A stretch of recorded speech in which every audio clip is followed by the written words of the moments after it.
안녕하세요. 네오 ITT입니다. 음, 이번 시간에는 알파스타 AI 알고리즘에 대해서 심층적으로 알아보겠습니다. 알파스타 AI 알고리즘을 이해하기 위해서는 이제 세 가지 학습 방법을 알아야 되고요. 예, 입력값, 출력값, AI 모델입니다. 네. 어, 입력값과 출력 데이터를 정의하는 게 그 알파스타의 AI의 첫 번째 단계라고 했죠. 예, 그래서 입력과 출력에 대해서 이 상관관계가 높은 이 데이터를 정의하는 게 되게 중요하고요. 예. 알파스타의 입력을 보면은 음, 이런 데이터가죠. 자, 알파스타 입력 데이터 한번 볼까요? 예, 첫 번째로는 게임상의 정보, 이제 엔티티라는 거 불리고요. 유닛이나 건물, 네, 이런 거고요. 유닛과 건물은 각각의 어떤 그 타입이 있죠. 예, 건물의 어떤 종류나 뭐 이런 게 있고요. 그 다음에 이게 누구의 건물인지, 누구의 유닛인지, 그 다음에 상태, 그 다음에 시야와 내외의 여부, 그 다음에 위치, 그 다음에 일꾼의 수, 특수기능, 이러한 정보들을 가지고 있습니다. 보조 정보로는 수송기 탑재할 수 있느냐, 없느냐, 건물의 상태, 현재 상태, 뭐 예를 들어 뭐 공격받고 있는 상태도 있을 거고요. 그 다음에 자원에 대한 상태, 예, 자원이 현재 어느 정도 캐고 있는지, 예, 자원이 얼마만큼 현재 계속 남아 있는지 이런 상태도 있을 거고요. 명령의 순서 같은 거, 이런 정보들이 이제 게임상의 정보가 되겠고요. 그 다음에 이제 시각적 정보로는 맵 정보가 이제 시각 정보인데 현재의 시야나 정찰된 시야, 스타크래프트에서는 그 시야를 통해서만 정보를 얻을 수가 있죠. 그래서 시야라는 정보가 되게 중요한 정보고요. 그 다음에 공격받는 유닛, 유닛에 대한 정보, 이동 가능한 영역, 그 어떤 그 유닛들이 이동을 하는 데 있어서 그 하늘로 날아가는 공중 유닛, 그다음 지상 유닛, 언덕을 넘어갈 수 있느냐 없느냐, 이런 거에 따라서 가능한 영역이 다르죠. 그다음 건물을 지을 수 있는 영역, 예, 뭐 건물도 지을 수 있는 영역에 따라서만 지을 수 있고요. 이런 정보를 말하고요. 그다음에 플레이어의 고유의 정보, 종족이 있죠. 세 가지 종류의 종족이 있고, 유닛 업그레이드 수치나 같은 정보. 네. 이 업그레이드가 아무래도 빠르게 되면 그만큼 유리하죠. 능력치가 올라가니까. 게임 에이전트에 대한 통계 정보, 뭐 자원이나 인구수 같은 그런 정보예요. 그 다음에 전반적인 게임 통계, 이 미니맵의 게임 조작창, 예, 통해서 전체적으로 어, 그걸 알 수가 있고, 그 다음에 게임 플레이 시간 같은 이런 통계 정보가 입력 데이터가 되겠습니다. 예. 그래서 알파스타에서는 시각적 정보를 이런 식으로 이제 알파스타는 인식을 한다는 거예요. 예. 어떤 뭐 색깔별로 막 데이터를 인식하게끔 이런 식으로 모델이 되어 있죠. 예. 보면은 여러 가지 뭐 아군과 적군의 시야, 시야도 이렇게 따로따로 색깔별로 구분이 되어 있고요. 네. 그러니까 출력 데이터 정의를 한번 보죠. 자, 입력을 했을 때 어떠한 출력을, 그러니까 어떤 행동을 하느냐. 이제 행동에 대한 타입이 있습니다. 유닛을 움직이거나 건물을 짓는다는 결과에 대한, 그러니까 어떤 행위에 대한 결과이죠. 예. 그러니까 유닛의 생산, 예. 카메라 이동 같은 거, 분류된 행동의 타입과 명령, 이런 게 출력값이고요. 선택된 유닛, 행동을 수행하는 그 유닛을 말하고요. 네, 목표, 목표는 그 행동을 수행하는 어떤 그 맵에 전체 맵의 한 지점이 되겠죠. 그 지점으로 결국은 이동하거나 공격하거나 가라고 하는 그 명령을 수행한다는 게 그게 결국 목표가 되겠고요. 그다음에 순서 반복 지연, 명령의 실행 순서가 있죠. 그다음에 반복된 여부, 관측 정보가 들어오기까지 시간, 그 유닛을 컨트롤할 수 있는 거는 그 화면이 이동해야만 알 수 있죠. 예. 자, 알파스타 출력을 이제 보시면 가시화는 예를 들어서 뭐 예를 들어 이러한 행동을 한다는 가정하에 네, 명령에는 순서가 존재한다고 했죠. 네. 그리고 그 명령에 대한 어떤 지시를 내린다면 어, 순서도를 정해야 되는 거예요. 네. 예를 들어 유닛이 선택되고 예, 어떤 고문을 짓는다면 어떤 최종적인 출력값을 나타내기 위해서는 뭐 유닛을 선택해야 되고요. 예, 마우스나 이런 걸로 선택을 해야 되고요. 그 다음에 어떤 건물을 지을지 선택을 해야겠죠. 예, 예. 그래서 건물을 선택하고요. 예. 그 다음 최종적으로 건물을 지으라는 선택해서 그 건물을 지을 위치에다 넣고 이제 건물을 짓도록 명령을 내리는 거죠. 예. 이런 일련의 과정, 이런 과정들이 다 순서가 있다는 거고요. 이게 결국은 알파스타의 출력값이 되겠습니다. 그래서 이 출력값을 보면 사람과 대결 형평성을 맞추기 위해서 제한을 했어요. 이게 분당 행동수라고 하는데 APM이라고 그러죠. 프로게이머는 보통 200에서 300대라고 하는데 알파스타는 그 동시다발적으로 이거를 명령을 내릴 수 있을 거잖아요. 예. 거의 분당 행동수가 클 경우에는 1000 이상이 나왔다고 해요. 예. 그래서 알파스타는 이 분당 행동수를 제약을 걸었습니다. 5초에 22번. 예. 5초에 22번만 그 어떤 명령을 순서적으로 명령을 주고 그에 대한 출력값을 22번만 할 수 있게끔 제한을 걸었다는 겁니다. 네. 그래서 이제 알파스타 입출력 한 예를 보면은 자, 알파스타 입출력을 한번 볼게요. 먼저 첫 번째로는 이 미니맵, 이 미니맵 정보 통해서 전체적인 정보를 얻어내고 그 다음에 그 해당 화면 어떤 그 액션이 일어나는 그 화면에서 정보를 추출합니다. 예, 건물이라든가 건물의 배치, 그다음에 어떤 유닛인지 이런 정보를 추출해서 이걸 입력을 하겠죠. 예, 그래서 입력을 하게 되면 그 입력 데이터가 나오고요. 이런 입력 데이터를 뽑아서 여기 AI 에이전트에다가 입력을 하고 여기서 이제 출력을 하는 거죠.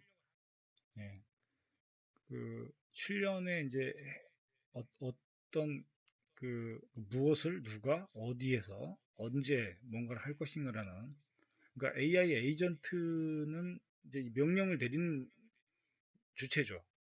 얘가 이 어떤 입력값이 들어오면 그 입력값으로 어떤 행동을 하라고 이제 행동을 해야 되는 순서와 행동을 해야 되는 어떤 그런 값들을 산출해서 출력을 하는 거예요. 그럼 출력된 값들이 나오겠죠.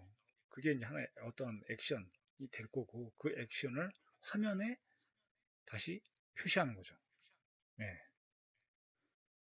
그러면 이게 조작이 되는 거죠, 이게. 예. 그래서 알파스타는 이런 식으로 이 에이전트가 그런 역할을 수행했고요. 자, 알파스타의 AI 학습 방법을 한번 볼게요. 먼저 알파스타는 그 지도학습과 강화학습, 리그학습 세 가지를 한다고 했는데 지도학습으로는 이 리플레이 데이터가 입력을 받고 그걸 학습하는 과정을 말하는 거고요. 그리고 이 지도학습의 결과가 이제 한 개의 알파스타 에이전트가 나오는 거거든요. 예, 그리고 이거를 고도하기 위해서 이제 자체 대결을 수행해서 강화학습을 했고요. 이 강화학습의 결과물로 이제 여러 가지 에이전트가 나오게 됐는데 각 각기 다른 전략을 가진 에이전트예요. 이런 에이전트들이 서로 간에 대결을 벌쳐서 리그 학습을 하게 됩니다. 그렇게 해서 고도화시키는 전략인 거죠. 지도 학습은 이제 슈퍼바이즈드 러닝이라고 하는데 가장 기본적인 AI의 학습 방법입니다. 자, 그래서 알파스타에서는 리플레이 데이터를 입력을 해서 91만 건 이거를 활용했고요. 이게 이제 배틀넷에서는 상위 22%에 해당하는 경기라고 합니다. 예. 그래서 이 데이터 가 입력을 받고, 음, 그 다음에 이제 결국 출력값으로 이제 일련의 행동을 하게 된 거죠. 네. 그래서 지도학습은 학습의 그 어떤 결과로 생성된 최초의 에이전트가 이제 많은 전략을 보유하는 것을 첫 번째 목표로 삼았고요. 예. 이 전략의 폭이 넓을수록 승리를 위한 다양한 전술로 대응을 할 수 있다는 거고요. 예, 이거는 사람에게도 똑같이 적용되는 거죠. 예. 그런데 문제는 이게 이제 성능이 별로 좋지 않았다고 합니다. 왜 그러냐면 이제 전략이 너무 많다는 거는 그 적절한 전략을 판단하기가 어렵다는 그런 얘기거든요. 예. 그러니까 결국은 사람은 많은 전략들을 가지고 어떤 경험과 직관으로 이거를 판단하는 거죠. 예. 어떤 전체적인 상황을 봐가면서.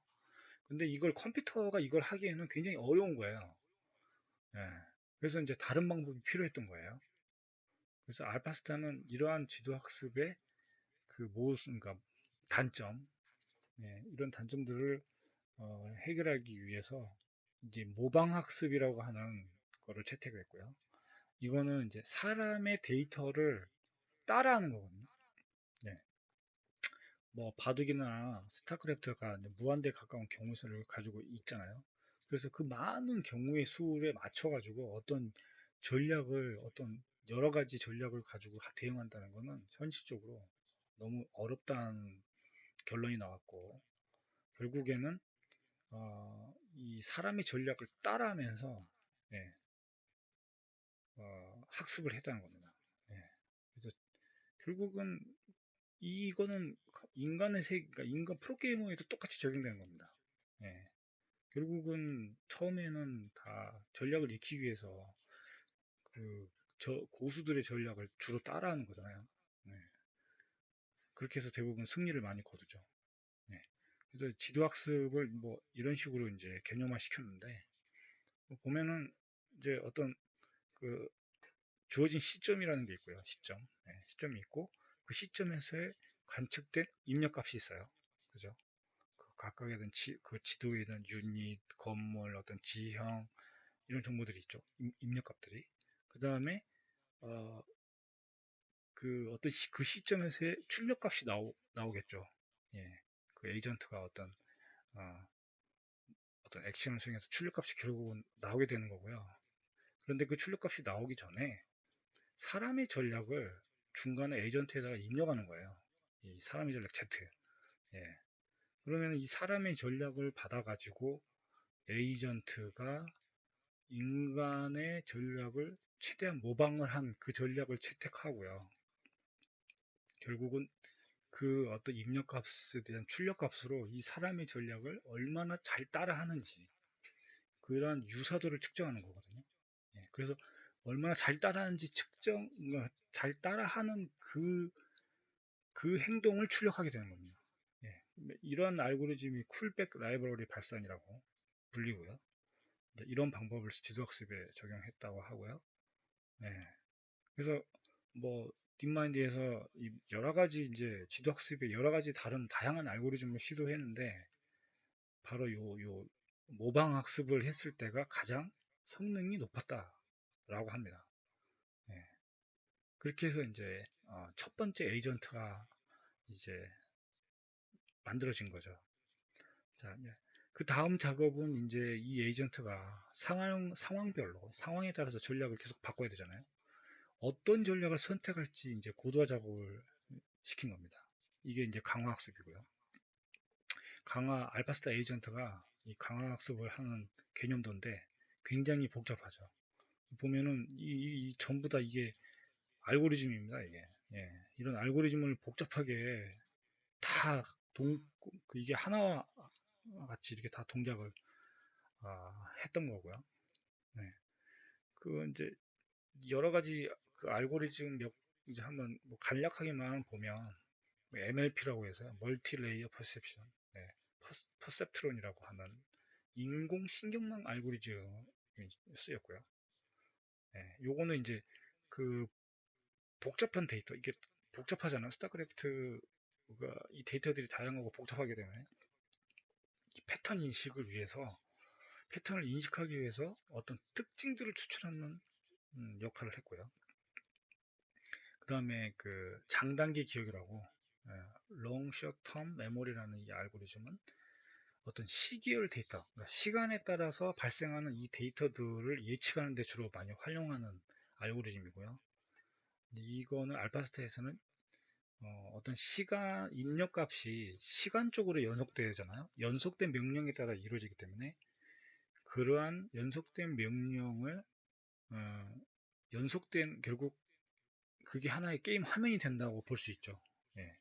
그래서 어, 그런 이제 이거 여기에 활용됐고요.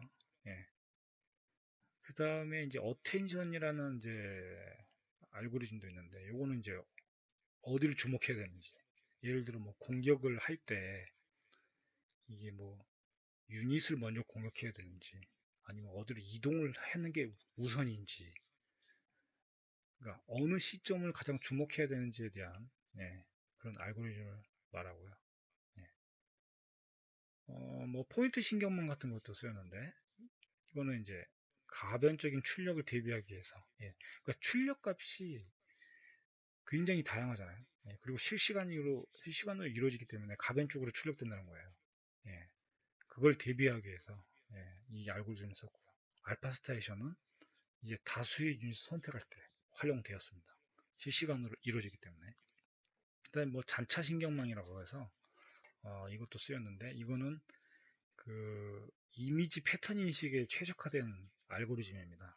예, 이것도 신경망 구조로 되어 있는 알고리즘이고요. 결국 알파스테에서는 이 미니맵의 상황을 인식하는 데 활용이 됐습니다. 예, 전체적인 어떤 그 상황 인식, 이게 이제 스타크래프트 중요하기 때문에. 그다음 가치신경망 알고리즘이 또 쓰였는데 이거는 이제 현재 지금 어떤 상태가 얼마나 유리한지 근사하는, 확률적으로 계산하는, 네, 이런 알고리즘이 쓰였습니다. 그래서 이 알파스타 에이전트를 10가지의 이런 그 AI 알고리즘이 쓰였는데 이게 사실은 현대 AI의 현재 기술, 예, 정수가 모여 있다고 보시면 되고요. 이게 이런 기술을 쓰였다는 것은 그만큼 스타크래프트가 복잡하다는 그런 사실을 말해주고 있습니다. 네.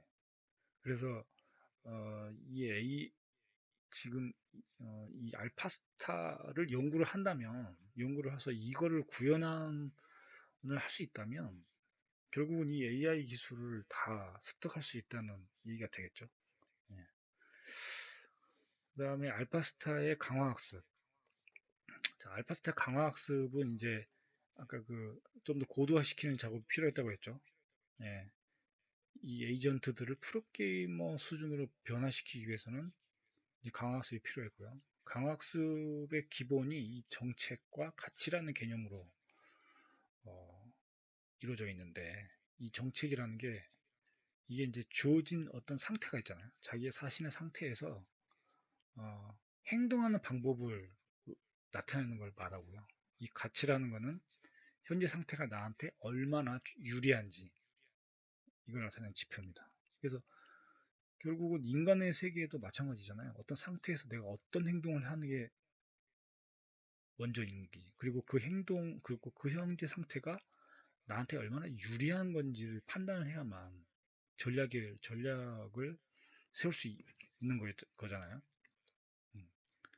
그래도 뭐 알파고에서는 이 정책이 결국에는 착수 지점, 그러니까 어느 지점에 내가 바둑알을 어느 지점에 놔야 되는지 그 확률을 계산했고요. 가치라는 거는 현재 상태에서 내가 승리할 확률이 얼마 되는지, 예, 이거를 이제 계산을 한 겁니다. 알파스타에서는 이 정책이 그 알파스타 에이전트의 출력인 일련의 행동, 이거를 계산하는 데 쓰였고요. 가치는 마찬가지로 이제 승리할 확률을 알아내는데 예, 역할을 한 겁니다. 강화학습은 이제 자체 대기를 통해서 고도화가 됐는데 이 알파스타의 강화학습은 음, 이 지도학습으로 생성된 에이전트의 승률을 높이는 역할을 한다고 했죠. 예, 그래서 이 정책이 얼마나 좋은지를 판단하는 게 중요하고요. 예, 이게 결국 가치인 거고요. 예, 그 다음에 이 수천 번의 행동이 지나야 결국은 게임의 결과를 알 수 있잖아요. 스타크래프트라는 게임은. 예, 그 현재 상태에서의 바로 결과를 알 수가 없는 거예요. 이런 거를 희소한 보상이라고 하는데 런 경우에 어떤 가치에 대한 근사값을 구하는 거는 어, 굉장히 어려운다고 합니다. 예. 그래서 알파스타에서는 이 문제를 해결하기 위해서 이 모조 보상이라는 거를 도입을 했고요. 예. 결국은 그 에이전트가 사람의 전력을 얼마나 잘 따르는지를 판단하는 값이거든요. 예. 그래서 결국에는 이 에이전트라는 게 목표가 사람의 전략을 따라하게 하는 거였어요. 예, 얼마나 잘 따라하느냐. 예, 그래서 사람의 전략을 따르게 하는 에이전트들을 예, 학습하게 하고 했던 게 이제 가장 중요한 거고요. 예, 그래서 이 알파스타 에이전트가 강학습을 거치면서 예, 가장 핵심적인 부분은 전략의 폭을 유지하면서 프로게이머의 전략을 잘 따라가도록 하는 거. 이게 이제 그 승리할 확률이 높아진다는 결론에 도달한 겁니다. 네. 마찬가지죠. 사람도 마찬가지죠. 이 전략의 폭을 다양한 전략을 습득하고 경험적으로 습득하고 이 전략의 폭을 계속 유지를 하면서 예, 결국은 이 게이머의 그런 전략들을 잘 따라가게 되면 승률이 올라가죠. 예, 마찬가지입니다. 자, 그렇게 해서 사람의 전략을 계속 따라하고 이 정책을 학습시키고 예, 기존의 전략은 계속 유지하면서 그런 그 다른 전략들을 계속 습득하면서 예, 계속 고도화시킨 작업을 했고요. 어, 이러한 작업으로 이제 뭐 어드밴스드 액터 네, 크리틱이라는 예, 이런 강화학습 방법을 사용했고요. 그래서 이러한 그 전략을 폭을 유지하면서 사람을 잘 따르게 하기 위해서 이런 알고리즘을 사용하면서 어, 고도화 전략을 게임이 종료된 다음에 예, 데이터가 수집되고 난 뒤에야 이 정책의 개선이 일어난 거예요. 예, 그렇죠. 예, 모조 보상을 통해서. 예. 그래서 뭐 시간차 학습이라고도 하고요. 예, 이런 가치를 개선하기 위해서 시간차 학습, 그다음에 뭐 모방 학습, 네, 용으로 이런 알고리즘들이 쓰였고요. 예. 강화 학습 내용을 보면은 이제 뭐 그렇습니다. 보면 예. 어떤 지점, 예, 어떤 시점에서 상대방의 관측된 입력값이 있고요. 거기에 대한 모조 보상이라는 예, 거를 주었고요. 결국은 종료할 때 그 보상이 나오는 거잖아요. 게임이 종료됐을 때, 승리했을 때는 플러스 1, 패배했을 때는 마이너스 1. 이렇게 해서 계속 이 모조 보상이라는 값을 통해서 보정을 하고, 그다음에 그 최종적인 보상, 예, 보상을 통해서 계속 고도화를 시킨 겁니다. 예, 이 정책과 가치라는 이 개념을 어, 계속 한 거죠. 마지막으로 이제 리그 학습을 했고요. 어, 에이전트의 성능을 이제 계산하는 데 이제 쓰였고요. 예, 그 다음에 강화학습의 자체 대결의 단점, 예, 이 단점을 보호하는 데 사용을 했습니다. 보면은 이제 스타크래프트는 그 강화학습에서 가장 큰 문제점은 이게 전략이 순환을 이룬다는 거거든요. 예. 무슨 얘기냐면 A라는 전략이 B라는 전략을 이기고 B라는 전략이 C라는 전략을 이기는데 C는 다시 A를 이겨요. 계속 반복되겠죠. 이게 이제 순환이 이루어지는 거죠. 예. 이렇게 되면은 어떤 전략이 더 우수한지 알 수 없는 어떤 단점에 이제 빠지는 거잖아요. 예. 그래서 어, 이 에이전트들 간의 리그 학습이라는 멀티 에이전트 강화 학습을 통해서 이 문제를 해결했습니다. 예, 결국은 알파스타의 핵심이 바로 이 리그 학습인 거죠. 예, 그래서 이 알파스타의 성능은 결국 리그 학습을 거치면서 크게 개선이 됩니다. 예, 그래서 리그 학습은 독립적인 에이전트들 간의 대결을 했고요. 그런 대결을 통해서 새로운 에이전트들이 만들어졌고요. 어, 그리고 인공신경망의 가중치를 갱신하면서 계속 고도화를 시켰고요. 예, 그래서 이제 보면은 뭐 세 가지 유형의 에이전트가 있는데 메인 에이전트라고 해서 예, 이거는 뭐 지도학습과 강화학습 거치면서 나오는 걸 성능 개선하는 걸 목표로 했고요. 이 메인 에이전트라는 게. 그다음 메인 궤적자라고 해서 이게 이제 약점을 찾는 거거든요. 메인 에이전트의 약점. 찾아내는 역할을 이제 이 에이전트가 있고요. 그다음에 이 궤적자 에이전트는 리그 전체에 대한 약점을 찾아내 가지고 새로운 에이전트들을 계속 공급한 거예요. 예. 이렇게 하다 보니 이제 점점점 전략의 폭은 넓어지고 사람을 잘 따라하는 프로게이머의 전략을 잘 따라하는 그런 에이전트가 만들어진 거죠. 네. 그래서 에이전트들 간의 어떤 다양성을 확보하기 위해서 이제 우선순위가 부여된 가상 대결이라는 거를 도입을 했고요. 예.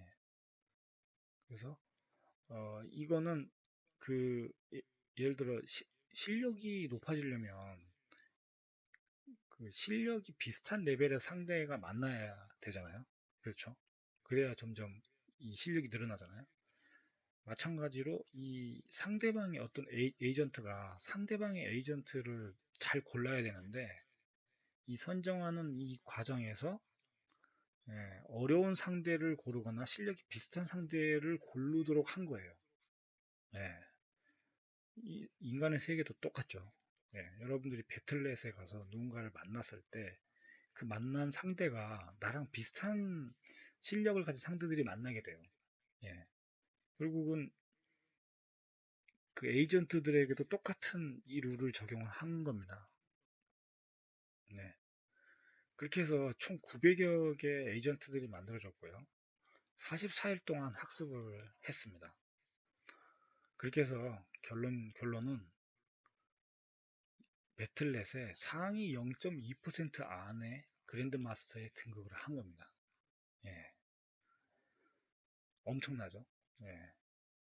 그 만약에 이 배틀넷 안에 이 알파스타가 있다면 그 어떤 프로게이머도 이기기 힘들 거예요. 예. 그 유일하게 2019년 1월달에 유일하게 1패를 기록했는데 이거는 사람과 동등한 조작 화면으로 했기 때문입니다. 예. 물론 형법상의 그 문제는 있어요. 예. 하지만 문제는 이 모든 경기를 이번 논문을 통해 가지고 알파스타 그 딥마인드에서 제출한 이 논문을 통해서 결국은 모든 동중한 조건에서 승리를 거둔 거고요. 네, 이 형평성의 문제는 사라진 겁니다. 네, 그래서 지금 현재 알파스타는 인간과 동일한 조건으로 플레이를 합니다. 네, 그런 점에서 이제 AI가 인간을 넘어섰다는 거로 말할 수 있는 거죠. 예. 그 스타크래프트 고도의 지적 능력을 요구하는 게임이고요. 실시간 조작과 유연한 전략을 대응이라는 점에서 이 복잡도는 바둑하고도 비슷하면서 예, 바둑과 다른 더 복잡한 수많은 도전 과제들이 있었고 이것들을 해결했다는 게 가장 큰 성과라고 볼 수 있습니다. 예. 그래서 뭐 우리 그 딥마인드가 자꾸 게임 쪽에다가 AI를 적용하잖아요. 예. 이 게임 쪽에 AI를 적용하면 여러 가지 장점이 있습니다. 먼저 데이터를 충분히 확보할 수 있다는 거고요. 그 다음에 그 어떤 게임상의 보상은 현실보다는 명확하죠. 예. 명확하기 때문에 떤 이점이 있고요. 예. 대부분 컴퓨터를 활용해서 게임을 하기 때문에 어떤 대결했을 때 어떤 성능도 쉽게 알 수가 있어요. 예. 그래서 이제 게임 쪽에 많이 적용되고 있고요. 아, 딥마인드가 이 알파 스타를 통해서 예, 결국은 현대 AI 모든 정수 그 알고리즘을 결국은 적용해서 검증을 했다는 거에 가장 큰 의미가 있다고 볼 수 있고, 그 얘기는 결국에는 이게 현실 세계에 곧 적용이 될 거라는 얘기입니다. 예. 현실 세계에 적용이 된다면 글쎄요, 많은 직업들이 사라지지 않을까요? 이런 종류의 알고리즘이 현실 세계에 적용이 된다면 글쎄 이게 터미네이터가 이제 곧 등장하지 않을까 예, 라는 생각도 듭니다. 이런 AI 알고리즘이 결국 로봇과 결합이 된다고 한다면 충분히 터미네이터가 나올 수 있죠. 예. 자, 오늘은 여기까지 하겠습니다. 네, 시청해주셔서 감사합니다.